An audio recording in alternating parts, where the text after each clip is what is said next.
शिखर पर लहराती है ध्वजा, नीचे विराजते हैं महाकाल।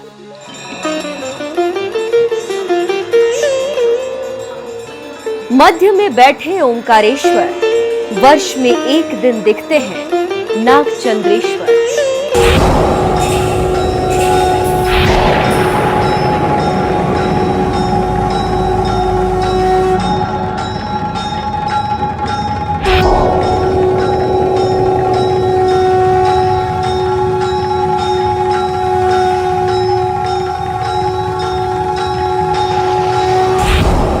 आखिर ऐसा क्यों होता है? क्यों नागचंद्रेश्वर मंदिर के दर्शन दुर्लभ हैं? क्यों सिर्फ 24 घंटे के लिए खुलते हैं नागचंद्रेश्वर के कपाट? क्या है नागचंद्रेश्वर मंदिर में विराजित मूर्ति का रहस्य? एक एक सवाल का जवाब मिलेगा।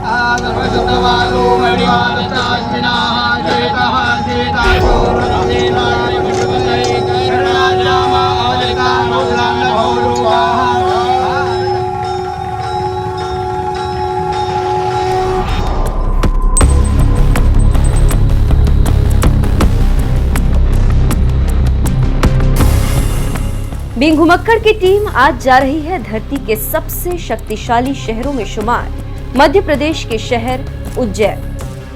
वही उज्जैन जहां रात में न कोई राजा रुकता था, न अब कोई मुख्यमंत्री रात में ठहरने की हिम्मत करता है। वही उज्जैन जहां के राजा महाकाल खुद है। वही उज्जैन जहां महाकाल की भस्मारती में शामिल होने के लिए देश दुनिया का हर भक्त बेकरार रहता है।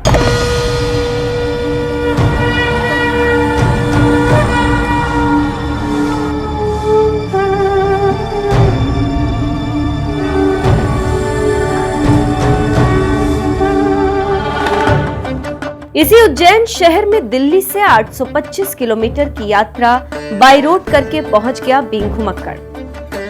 पूरे साल महाकाल मंदिर में महाकाल के भक्तों की भीड़ रहती है। सावन के बाकी दिनों भी यहाँ महाकाल के भक्त ही मिलते हैं, लेकिन नागपंचमी के दिन कुछ ऐसा होता है कि श्रद्धालुओं का तांता नागचंद्रेश्वर मंदिर की ओर मुड़ जाता है। इस ज्योतिर्लिंग में महाकाल सबसे निचले तल में विराजे हैं। ओंकारेश्वर महादेव के दूसरे तल में दर्शन किए जा सकते हैं, जबकि नागचंद्रेश्वर महादेव शिखर के नीचे सबसे ऊपरी तल में विराजमान है। साल में सिर्फ एक दिन 24 घंटे के लिए मंदिर के कपाट खोले जाते हैं। श्रावण मास के शुक्ल पक्ष की पंचमी के दिन मंदिर के पट खुलने की परंपरा प्राचीन काल से चली आ रही है। मान्यता है कि इस दिन नागचंद्रेश्वर मंदिर में महादेव के दर्शन करने मात्र से काल सर्प दोष दूर हो जाता है। इस मान्यता को समझने के लिए वो पौराणिक कहानी जानिए जिसने नागचंद्रेश्वर मंदिर की महत्ता को इतना बढ़ा दिया।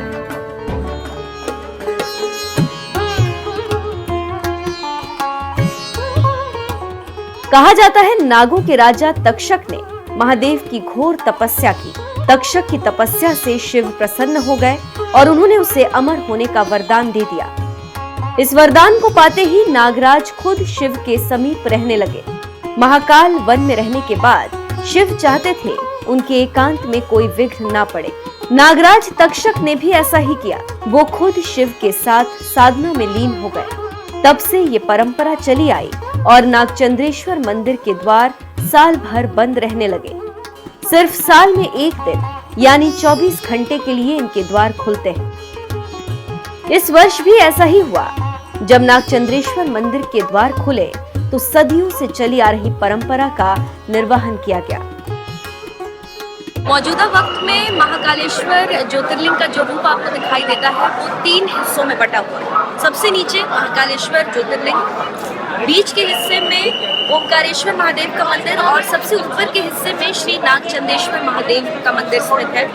श्री नागचंद्रेश्वर महादेव का मंदिर साल में सिर्फ एक दिन खुलता है, नागपंचमी के दिन। सिर्फ उसी दिन आप उनके दर्शन कर सकते हैं। सोमवार रात 12 बजे मंदिर पट खुलने के बाद सबसे पहले यहाँ पंचायती महानिर्वाणी अखाड़े की ओर से त्रिकाल पूजन हुआ। इस दौरान प्रशासनिक अधिकारी भी मौजूद रहे। एमपी के मंत्री मोहन यादव और कमल पटेल ने भी नागचंद्रेश्वर भगवान का अभिषेक किया। फिर आम श्रद्धालुओं के लिए महादेव उपलब्ध हुए। हालांकि नागचंद्रेश्वर मंदिर में दर्शन के लिए सोमवार शाम 7 बजे से ही श्रद्धालुओं की कतार लग गई थी, लेकिन जब दर्शन शुरू हुए तो 24 घंटे के अंदर 4 लाख से ज्यादा भक्तों ने महादेव के अद्भुत रूप के दर्शन किए। इस मंदिर में महादेव के दर्शन जो एक बार करता है वो फिर कभी उनकी छवि को नहीं भूल पाता। कहा जाता है पूरे विश्व में महादेव की ये सबसे अनोखी प्रतिमा है। इसमें महादेव और पार्वती सर्पशैया पर बैठे हुए हैं। उनके ऊपर 7 फनों वाला एक नाग है। शिव पार्वती के साथ उनके वाहन नंदी और सिंह भी विराजित है। शिव जी के गले और भुजाओं में भी नाग लिपटे हैं। साथ ही एक तरफ भगवान गणेश की भी प्रतिमा है। ऐतिहासिक साक्ष्यों की बात करें तो ये दुर्लभ मूर्ति 11वीं शताब्दी में नेपाल से लाकर यहाँ स्थापित की गई। माना जाता है कि परमार राजा भोज ने 1050 ईस्वी के आसपास इस मंदिर का निर्माण करवाया। इसके बाद सिंधिया घराने के महाराज राणूजी सिंधिया ने 1732 में महाकाल मंदिर का जीर्णोद्धार किया, लेकिन कभी भी किसी भी काल में नागचंद्रेश्वर मंदिर की परंपरा से कोई छेड़छाड़ नहीं की गई, चाहे वो मुगल काल हो या अंग्रेजों का राज। नागचंद्रेश्वर मंदिर का द्वार साल में हमेशा एक ही बार खोले गए। नागचंद्रेश्वर मंदिर करीब 60 फीट की ऊंचाई पर। पहले इस मंदिर तक पहुंचने में भक्तों को दिक्कत होती थी। यहाँ पहुंचने के लिए सीढ़ियों का रास्ता तो संकरा था ही, मंदिर के द्वार भी बहुत छोटे हैं। दर्शनों के लिए भक्तों को झुककर यहाँ पहुंचना पड़ता था, लेकिन अब केदारनाथ मंदिर समिति ने IIT रुड़की के एक्सपर्ट की मदद से लोहे की सीढ़ियों वाला दूसरा रास्ता बना लिया। अब ज्यादा श्रद्धालु इसी रास्ते से नागेश्वर मंदिर के अंदर पहुंचने लगे। जिस प्रकार महाकाल बाबा के दर्शनों के लिए VIP कैटेगरी की व्यवस्था है, उसी तरह नागचंद्रेश्वर महादेव के दर्शनों के लिए भी स्पेशल कैटेगरी बनाई गई। महादेव के शीघ्र दर्शनों के लिए 250 रुपए के टिकट की व्यवस्था रहती है। अगर आप नागचंद्रेश्वर मंदिर में मौजूद महादेव की दुर्लभ तस्वीर के दर्शन करना चाहते हैं तो लंबा इंतजार करना होगा, क्योंकि अब अगली नागपंचमी को ही मंदिर के द्वार खुलेंगे। बीइंग घुमक्कड़ के आज के इस एपिसोड में बस इतना ही। जल्द ही घुमक्कड़ी से भरपूर एक नया एपिसोड लेकर हाजिर होंगे।